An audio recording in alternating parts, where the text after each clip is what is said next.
Who is the lover? Allah. Who is Ar-Rahman? Allah. Who is Al-Mannan? La ilaha illallah, Muhammadur Rasulullah.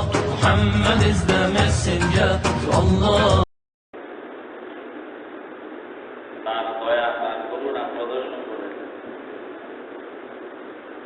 রাসূল আকরাম সাল্লাল্লাহু আলাইহি ওয়াসাল্লাম এই সুসংবাদ দিয়েছেন যে যুগে যুগে আল্লাহ তাআলা ইয়মে আশুরায় বিভিন্ন জাতি এবং গোষ্ঠীর তওবা কবুল করেছেন। তো আশুরার আমলগুলোর মধ্যে একটি আমল হলো রোজা রাখা।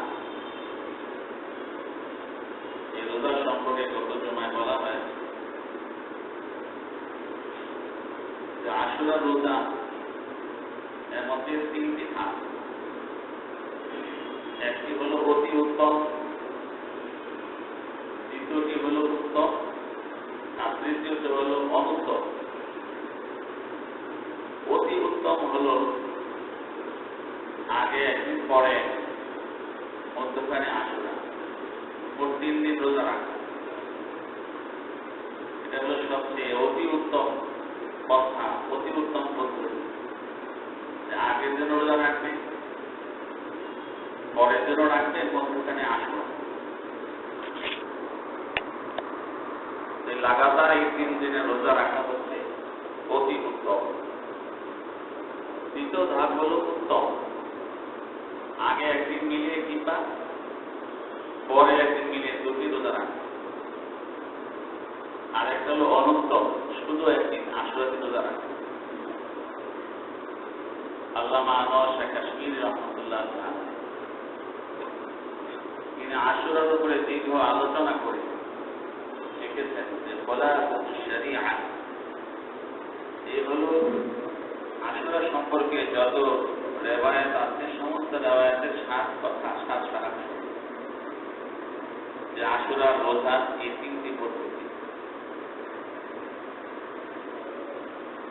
আর আশুরার দ্বিতীয় আমল হলো যে বিশেষভাবে আল্লাহ তাআলার কাছে এই দিবসে তওবা ইস্তেগফার করা। আল্লাহ তাআলা বিশেষভাবে আশুরার দিনে তওবা কবুল করে থাকেন। পৃথিবীর ইতিহাসে যুগে যুগে আল্লাহ তাআলা এই তওবা কবুলের অনেক অনেক দৃষ্টান্ত রয়েছে। এর মধ্যে সবচেয়ে বড় দৃষ্টান্ত যেটি, সেটি হল হযরত মূসা আলাইহিস সালামের যে কওম জাতি বনি ইসরাঈল।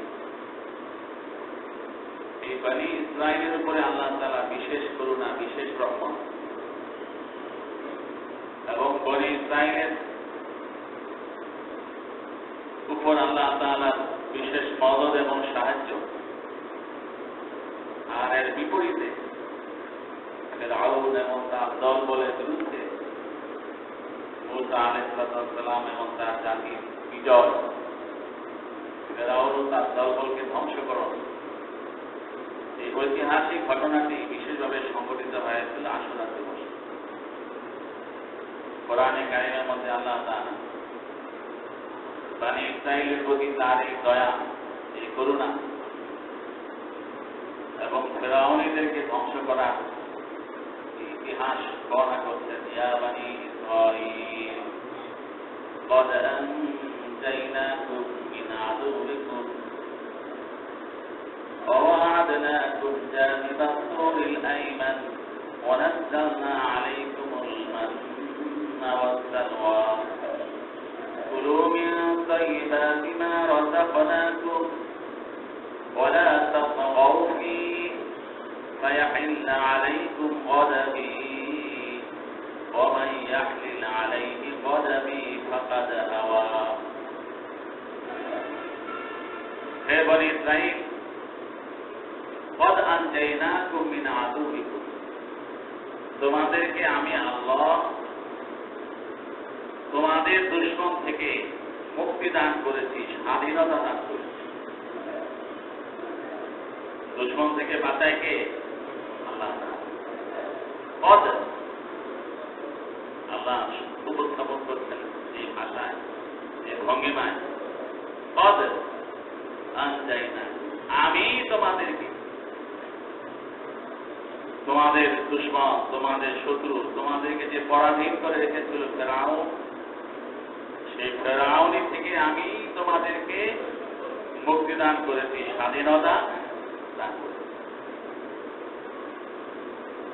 তো দুশমন থেকে মুক্তি লাভ করা, দুশমনের উপরে বিজয় অর্জন করা, এটি আল্লাহ তাআলা একটি বড় নিয়ামত। দুশমনের বিরুদ্ধে জয় আল্লাহ তাআলা অনেক বড় নিয়ামত। যারা দুশমন দ্বারা পরাধীনতার শিকার হয় তারাই বোঝে আর মর্ম। আমাদের এই পাক ভারত বাংলাদেশ, এই ভারত উপমহাদেশ এক সময় ব্রিটিশদের দ্বারা পরাধীনতার শিকার হয়। প্রায় 200 বছর এই অঞ্চলের মানুষ ধর্ম মত নির্বিশেষে ব্রিটিশদের পরাধীনতার শিকার ছিল। তো সেই পরাধীনতা থেকে এই অঞ্চলের গণমানুষকে, মানব গোষ্ঠীকে কে মুক্তি দিয়েছেন? আল্লাহ মুক্তি দিয়েছেন।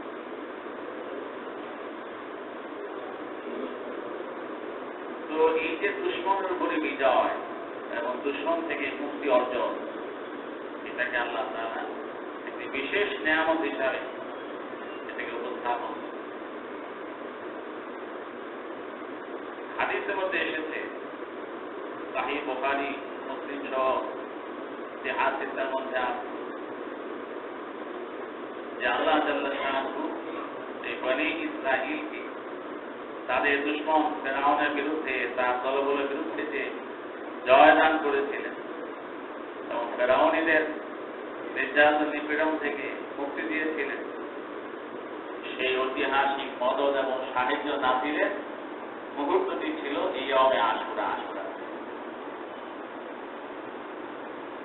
وَوَعَدْنَاكُمْ جَانِبَ الطُّورِ الْأَيْمَنِ, যখন আল্লাহ তাআলা এই বনী ইসরাঈলকে স্বাধীনতা দান করলেন, স্বাধীনতা দান করার পরে তারা এখন স্বাধীন দেশের স্বাধীন নাগরিক। এই পুরো মিশর, তারা এখন পুরো মিশরে স্বাধীনভাবে এখন বসবাস করছে। দেশ পরাধীনতা থেকে স্বাধীন হয়ে এখন এই দেশের সমাজ ব্যবস্থা, রাষ্ট্র ব্যবস্থা, এই সমাজের আইন বিচার, এই সব কিছুর জন্য একটি সংবিধান দরকার। সেই সংবিধানটা কি হবে? মানুষ নিজে বানিয়ে সংবিধান রচনা করবে, নাকি যে আল্লাহ এই পরাধীনতাকে মুক্তি দান করলেন সে আল্লাহ দেওয়া সংবিধানে দেশ পরিচালনা করবে? আল্লাহ তাআলা বললেন, ওয়া'আদনাকুম জানিবাত তুরিল আইমান, হে বনী ইসরাঈল, আমি তোমাদেরকে স্বাধীনতা দেওয়ার পর আমি তোমাদেরকে এই ঘোষণা দিলাম যে তোমরা তোমার নবী মূসা আলাইহিস সালামের সঙ্গে ওই তুর পাহাড়ের ডান পাশে জড়ো হও, সমবেত হও। সেখানে আমি তোমাদেরকে একটি আসমানি কিতাব দিব, এই কিতাবের মধ্যে তোমাদের জীবনযাপন, তোমাদের সমাজ ব্যবস্থা, তোমাদের রাষ্ট্র ব্যবস্থা, তোমাদের আইন বিচার, তোমাদের সার্বিক জীবনের বিধিবিধান থাকবে।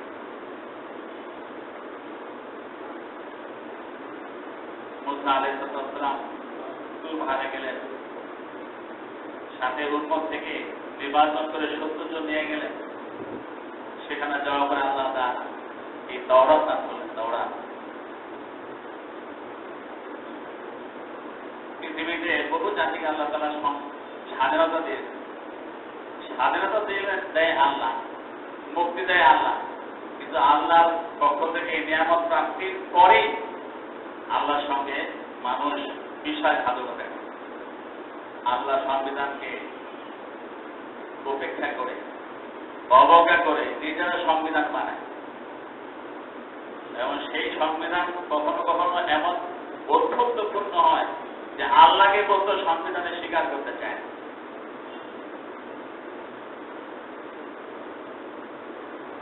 বর্তমান যে আফগানিস্তান স্বাধীন হলো, তারা পরাধীনতা শৃঙ্খলে আবদ্ধ ছিল, এখন স্বাধীন হয়েছে। এখন দেশ কিভাবে চলবে? যারা সেখানে মুক্তিযুদ্ধ করেছে তারা বলেছে এই দেশ চলবে আল্লাহর আইনে, ইসলামী। আর সারা দুনিয়া বলে যে না না না না, গণতান্ত্রিক ব্যবস্থা চলতে হবে। এখন তারা বলে দিয়েছে সরকার গঠন হওয়ার পরে আমরা আলোচনা করে সিদ্ধান্ত গ্রহণ করব, দেশ আল্লাহর আইনে চলবে নাকি মানুষের রচনা করা গণতন্ত্রে চলবে। এই তো সারা দুনিয়া ছিল। ইতিহাস অনুসন্ধান করুন, সারা পৃথিবীতে একই ছিল।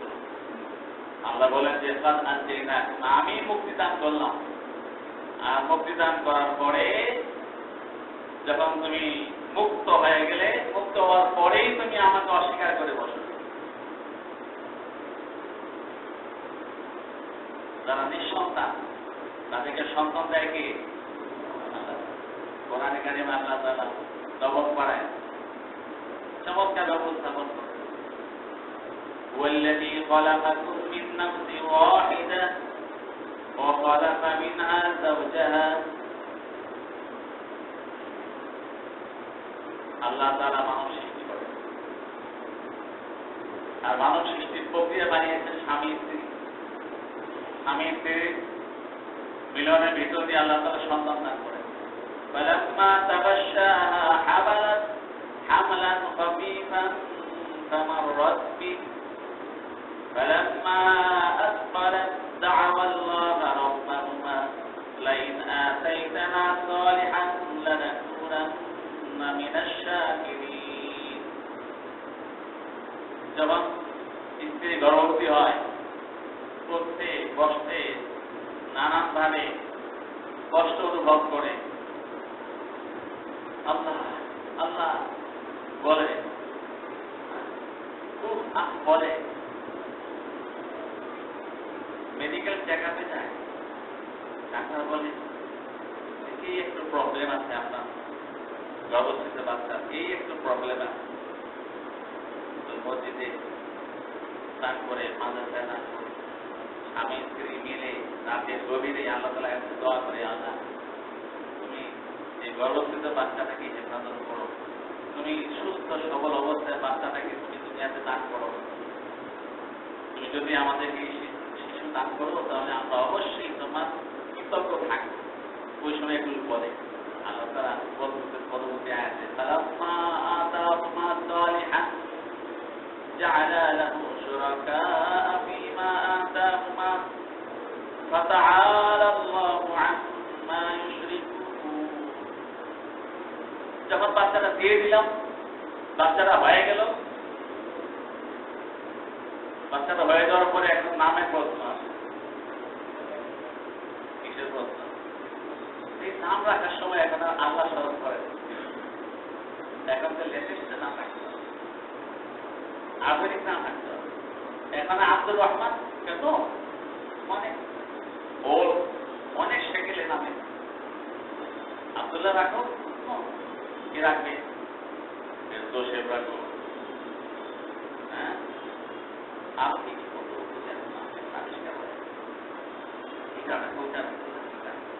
আল্লাহ বলেছে প্রথম বিসমিল্লাহ দিয়ে নাম রাখতে দেয় আমার সঙ্গে শিরিক শুরু করে।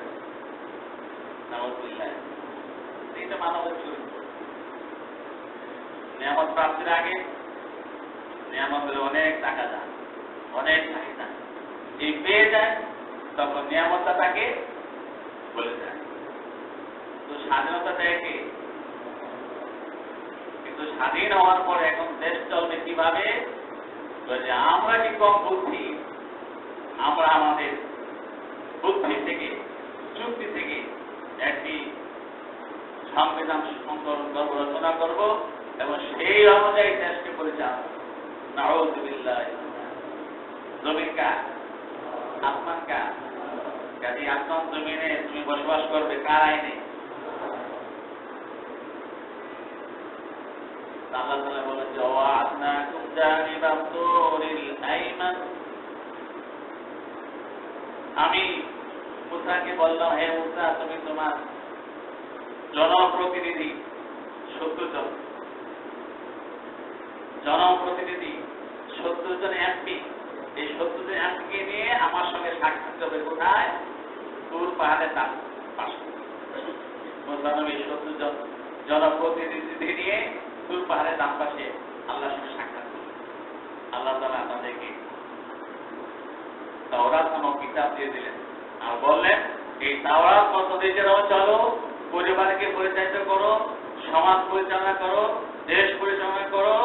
এই তাওরাত অনুযায়ী তোমরা তোমাদের সার্বিক জীবনকে পরিচালনা করো, তাহলে আমার রহমত তোমাদের প্রতি অব্যাহত থাকবে।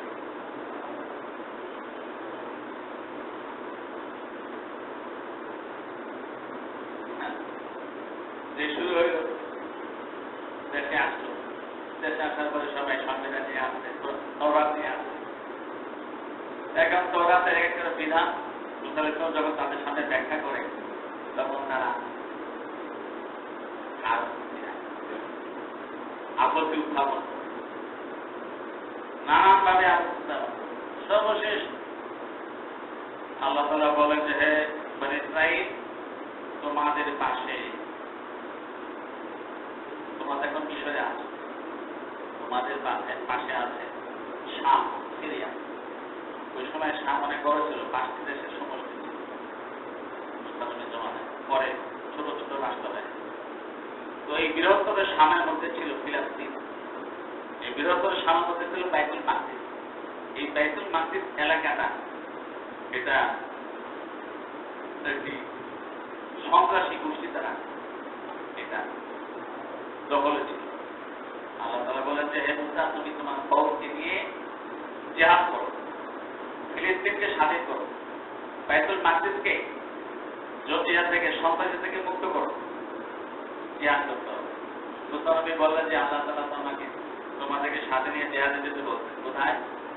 বাইতুল মুকাদ্দাস মুক্ত করতে হবে। তারা বলল, ক্বালু ইয়া মুসা ইন্না ফিহা কওমান জাব্বারিন ওয়া ইন্না লান নাদখুলাহা হাত্তা ইয়াখরুজু মিনহা ফাআন ইয়াখরুজু মিনহা। বলেন যে, মুসা, আমরা খবর পেয়েছি ওই বাইতুল মুকাদ্দাস যারা দখল করেছে, ওরা নাকি খুবই দুর্ধর্ষ, খুবই শক্তিমান, খুব নাম করা যোদ্ধা। ওদের বিরুদ্ধে যুদ্ধ করার মতো সাহস আমরা রাখি না। ইযহাব আনতা ওয়া রাব্বুকা ফাকাতিলা, তুমি তোমার আল্লাহরে নিয়ে যায়া যুদ্ধ করে জয়লাভ করো, আমরা যাব না। তুমি যাও, তোমার রবকে নিয়ে যাও। ইযহাব আনতা ওয়া রাব্বুকা ফাকাতিলা ইন্না হাউনা কাঈদুন, আমরা বসে রইলাম এখানে, আমরা আমাদের এই ঘরবাড়ি ছাড়া যাব না, ঘরবাড়ি ছাড়া যাব না। তুমি যে তোমার রবকে নিয়ে জয় করো, কত বড় ঐক্যপূর্ণ কথা, তুমি যাও, তোমার রবকে নিয়ে যাও। আল্লাহ তাআলা খুশি হবেন না নারাজ হবেন? আল্লাহ নারাজ হয়ে বলেন, একেবারে বেয়াদবি, যারা যুগের পর যুগ, বছর পর বছর, শতাব্দীর পর শতাব্দী ফেরাউনের আগ্রাসনের শিকার ছিল, পরাধীনতার শিকার ছিল। আমি মুক্ত করে দিলাম, মুক্ত দেশ দিলাম, একটি সুন্দর সংবিধান দিলাম, একটি সুন্দর সমাজ ব্যবস্থা দিলাম, একটি সমৃদ্ধ জীবন দিলাম।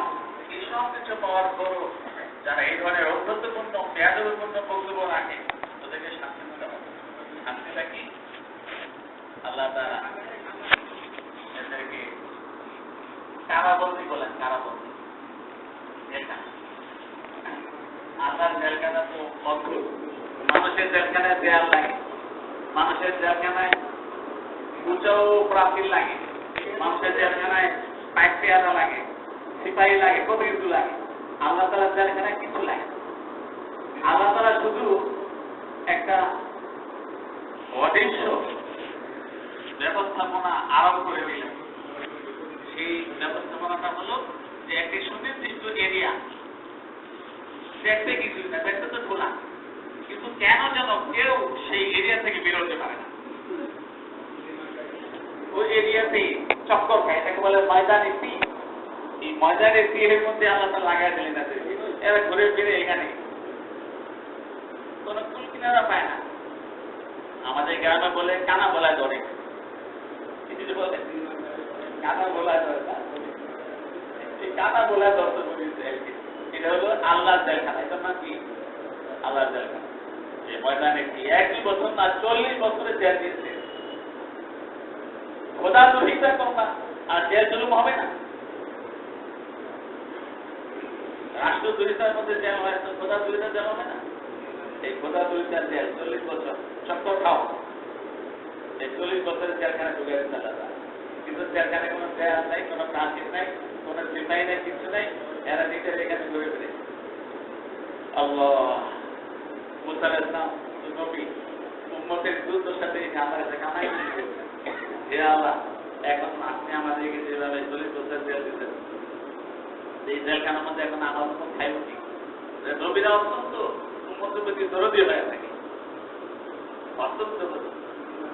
আমাদের নবী সাল্লাল্লাহু আলাইহি ওয়াসাল্লাম মৃত্যুর সময় বলতে ইয়া উম্মতি করে, হাসর ময়দানে উম্মতি করবে। নবী উম্মতকে খুব ভালোবাসে, খুব মহব্বত। একটা উম্মত যেন জাহান্নামে না হয় সবসময় নবীর এই ফিকিরে থাকে। তো মুসা আলাইহিস সালাম তো দোয়া করেন, হে আল্লাহ, আমার এই উম্মত এখন কি অবস্থা হবে?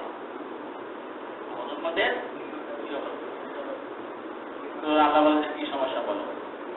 মুসা বলেন যে সমস্যা 1 নম্বরে একটা খাবার দাবারের ব্যবস্থা কি হবে? এই ময়দানের মধ্যে এরা ঘুরপাক খাবে, বের হতে পারবে না, তো খাবারের কি ব্যবস্থা হবে? আর কি সমস্যা বলো? 2 নম্বর সমস্যা হলো একটা পোশাকের কি ব্যবস্থা হবে, কাপড় চোপড়ের কি ব্যবস্থা হবে? যে কাপড় নিয়ে বের হয়েছিল ঘর থেকে, এই কাপড় কয়দিন চলবে? 3 নম্বর হলো পানির ব্যবস্থা কি হবে? তো খাদ্য, পানীয়, কাপড় চোপড়। আর হলো তাদের বসবাসের জন্য ঘর দরতে কিছু নেই, তো খোলা প্রান্ত, এখানে তারা রোদ্রে কষ্ট পাবে, বৃষ্টিতে ভিজবে। আল্লাহ বলেন যে আমি সব ব্যবস্থা করতেছি। ওয়ারাসসালনা আলাইকুমুল মান্না ওয়াসসালওয়া কুলু মিন তাইয়্যিবাতি মা রাযাকনাকুম ওয়া লা তাতগাউ ফীহি ফায়াহিল্লা আলাইকুম গাদাবি ওয়া মান ইয়াহলিল আলাইহি গাদাবি ফাকাদ হাওয়া। আল্লাহ বলেন যে তুমি একটা সমস্যা পেশ করেছো, আমি 4টা মঞ্জুর করলাম। 1 নাম্বার খাদ্য সমস্যা। খাদ্য সমস্যার জন্য আমি যেখানে কেউ খাইতে খায় না, সরকারি খাওয়ান দেয়, আমি আসমান থেকে সরকারি খাবার নাজিল করে দেব। 40 বছরের জন্য মান্না সাল্লাহ নাজিল করেছেন আল্লাহ। মান্না কি? মান্না হচ্ছে একটি মিষ্টি দ্রব্য, ফিরনি। এই ফিরনি প্রতিদিন সুবহে সাদেকের পর থেকে সূর্য উদয়ের আগ পর্যন্ত যে সময়কালটা, এই সময়কালে এই আসমান থেকে শিশির কণা যেভাবে পড়ে, এভাবে এই মান্না নাজিল হতো। গাছের পাতা, ঘাসের পাতা, হ্যাঁ, এরকম ভাবে যে কোনো জিনিস রাখা দিলে হয়েছে, দেখা যাচ্ছে এটার মধ্যে স্তূপ হয়ে গেছে মান্না, একবারে সুস্বাদু, এত দুধের চেয়ে বেশি শুভ্র আর মধুর চেয়ে বেশি মিষ্ট, এত মজাদার খাবার। এটা খাইলে পেটের যত খুন আছে সব আসে। 1 দিন 2 দিন না, কত বছর? 40 বছর জেলখানা খাওয়া, আল্লাহ জেলখানা। আর হলো সালোয়া। সালোয়া কি? ছোট্ট চড়ুই পাখির মতো একটা পাখি, এই ঝাঁকের থেকে আইসা এদের মাথার উপর উঠতেছে, ওরা তো হাত লাগাইলেই দেখে যে হাতের মধ্যে ভুনা হওয়া ফ্রাই, বারবিকিউ। পাখির কি? বারবিকিউ। এই হাত লাগাইলেই বারবিকিউ, বাস। এদিকে ফিরনি আর এদিকে পাখির বারবিকিউ। এখন পানি লাগবে, আল্লাহ বলছে ইদরিব বিআসাকাল হাজার ফানফাজারাত মিনহু 12 আইনা। পানি চিন্তা করো না, বুঝলাম তোমার লাঠি কইছে, এটা আমার লাঠি, ওই যে পাথরটা কইল, একটা পাথর, পাথরটা আঘাত করো, পাথরে আঘাত করলেই পাথর থেকে 12টা ঝর্ণা প্রবাহিত। 12টা নদীর মতো এই ঝর্ণার পানি বয়ে যেত। ওর গোষ্ঠী ছিল 12টা, মানে এর মধ্যে 12টা আসবে। চৌধুরী, তালুকদার, চৌকিদার, সরকার, সর্দার, হ্যাঁ, আরো কত গোষ্ঠী আছে না, এরকম 12 গোষ্ঠীর জন্য। এই 12 গোষ্ঠীর জন্য 12টা পানির ধারা চালু হয়ে গেছে। সেখান থেকে পানি খায় আর এই যে মাথা তলোয়া খায়। পোশাকের সমস্যা, পোশাকে কি হবে? আল্লাহ বলেন যে আমি বনি ইসরাইলের রাজার গায়ে যে পোশাক আছে এই পোশাককে আমি স্থায়িত্ব দান করলাম। সকাল থেকে সন্ধ্যা পর্যন্ত মনে হবে ময়লা, রাত্রেবেলা অটো ওয়াশ, রাত্রে কি হবে অটো ওয়াশ, সকালে ঘুম থেকে উঠবে দেখবে যে আবার ইস্তারি হইয়া গায়ের মধ্যে সব ধোয়া হয়ে গেছে, ইস্তারি হয়ে গেছে। এটা খুলতে হবে না, যেভাবে যেভাবে থাকবে, কিন্তু প্রতিদিন সকালে ঘুম থেকে উঠে দেখবে যে নতুন পোশাক গায়ে। 40 বছর এক পোশাক, আল্লাহ কত বছর, 40 বছর, ছিঁড়েও না, ছাড়েও না, ময়লা হয় না। দিনের বেলা ময়লা বেলা মনে হলো, ঘুম থেকে উঠে দেখে রাত্রের বেলা ময়লা নেই। وَظَلَّلْنَا عَلَيْكُمُ الْغَمَامَ وَالْمَنَّ وَالسَّلْوَىٰ। এখন এতে খোলা ময়দান, এখানে তো কোনো ঘর নাই, বসতি নেই, রাতের বেলা কেমনে ঘুমায়, বৃষ্টি এলে কি হবে, রোদ উঠলে কি হবে? আল্লাহ তাআলা বলেন যে ওয়াজাল্লানা আলাইকুম গামাম, দিনের বেলা যখন সূর্য ওঠে আল্লাহ তাআলা মাথার উপরে মেঘের ছায়া দিয়ে দেয়। বৃষ্টি আসলে মেঘের ছায়া, সারা দিনে মেঘ থেকে বৃষ্টি পড়ে, আর বনি ইসরাইলের বৃষ্টি আসলে পরে সাদা একটা মেঘের আবরণ হয়ে যায়, বৃষ্টিতে কেউ ভিজে না। রোদের সময় মেঘের একটা আবরণ হয়ে যায়, আবরণ মেঘের সূর্যের আলোতে শরীরে কোনো কষ্ট হয় না। কথা বলতে জেলখানায় খাওয়াই কে? আল্লাহ ইচ্ছে করলে ভালো খাওয়াইতে পারে, আবার পিঠাই নিয়ে খাওয়াইতে পারে।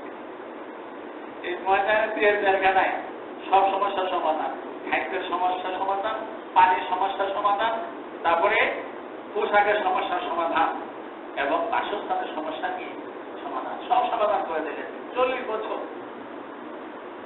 এই ময়দানে যে থাকা অবস্থা মুসানবীর ইন্তেকাল হয়ে গেল। মুসানবীর ইন্তেকালের পরও এই 95 বছরে এই 40 বছর পর্যন্ত ময়দানে গৃহের মধ্যে বনি ইসরাইল এই 4 সুবিধা ভোগ করেছে। ওলামায়ে কেরাম হচ্ছে নবীদের ওয়ারিস। দেশে যখন আলেমরা থাকে, আলেমদের প্রতি সম্মাননা প্রদর্শন করা হয়, তখন দেশের রহমত বরকত হয়। আর যখন একে একে আলেম চলে যায় দুনিয়া থেকে, দেশ আলেম শূন্য হয়, বুজুর্গ শূন্য হয়, দেশে আযাব গজব নেমে আসে। আলেমদের সঙ্গে যখন বেয়াদবি হয়, অধ্যত্ত হয়, ধৃষ্টতাপূর্ণ আচরণ হয়, তখন আল্লাহ নারাজ হয়, আযাব নেমে আসে। মুসানবীর প্রতি তার উপর সম্মান দেখিয়েছে, এই জন্য জেলখানার মধ্যে মান্না নাজিল হয়েছে, সালোয়ার নাজিল হয়েছে, পোশাক পুরানো হয় না, ছেড়ে না, ছাড়ে না, আর পাথরে বাড়ি দিলে পানি বের হয়, আর মেঘ দিয়ে আল্লাহ তাআলা কি করে ছায়া দেন। কেন? নবীর প্রতি সম্মান প্রদর্শন। কুলু মিন তাইয়্যিবাতি মা রাযাকনাকুম ওয়া লা তাতগাউ ফীহি। আল্লাহ বলেন যে এগুলো সব দিলাম, এগুলো ভোগ করো, তবে একটা শর্ত, বড় শর্ত, ওয়া লা তাতগাউ ফীহি, আমার এই নিয়ামত পেয়ে কোনো বেয়াদবি করা যাবে না, নিয়ামত পেয়ে কোনো বেয়াদবি করা যাবে না।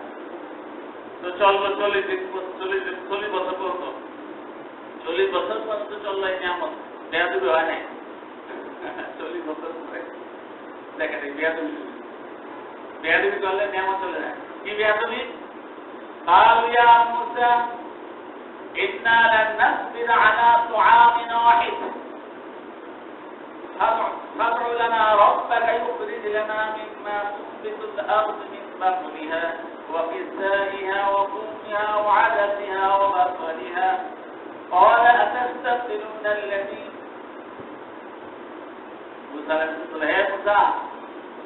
আল্লাহর কাছে দোয়া করে। কি দোয়া? ডেইলি একরকম খাবার মজা লাগে না, আর এরকম অটো খাবার মজা লাগে না। কি মজা লাগে না? অটো খাবার। আমরা একটু পরিশ্রম করে খাইতে চাই। কি পরিশ্রম? যে খেতে চাষাবাদ করবো, সেখানে পেঁয়াজ হবে, রসুন হবে, ডাল হবে, চাল হবে, গম হবে, এগুলো যে খিচুড় পাকা খাবো। শুনে রাখতে মজা খাইতেছে, মজা লাগে না। আর বলার ঢং আছে না একটা, বলার ঢংটা কি? বেয়াদবিপূর্ণ উচ্চারণ, ধৃষ্টতাপূর্ণ উচ্চারণ। হ্যাঁ তো আমার কম, আমার ভালো লাগে না এইসব, এই অটোমেটিক খাবার ভালো লাগে না। বুঝে যায় আচ্ছা, আরে তোমরা কি এরকম নির্বোধ। এভাবে ঘরে বসে খাওয়াই আল্লাহ তারা, সেটা ভালো লাগে না। ওই কৃষি ক্ষেত করে কষ্ট করে খাই না। তোমরা এই ভালো সুযোগের পরিবর্তে এর কোনো কাজ এরা কাজে যায় না। আচ্ছা ঠিক আছে, পরে আল্লাহ তালা কি নিয়ামত বন্ধ করে এবার খেতে কাঁদতে রাখলাম, খেতে কাঁদতে فيحل عليكم غضبي ومن يحلل عليه غضبي فقد هوى। আল্লাহ তাআলা বললেন যে আমার নিয়ামতে যদি না শুকরি করো তাহলে ফায়াহিল আলাইকুম গযাবি, আমার অসন্তুষ্টি তোমাদের জন্য অনিবার্য হয়ে যাবে। ওয়া ইয়াহিল আলাইহি গযাবি ফাকাদ হাওয়া, আমার ক্রোধ যার ব্যাপারে অনিবার্য হয়ে যায় তার ধ্বংস ছাড়া কোনো উপায় নেই। তবে ওয়া ইন্নী লাগাফফারুল লিমান তাবা ওয়া আমানা ওয়া আমিলা সালিহান মাহতাদা।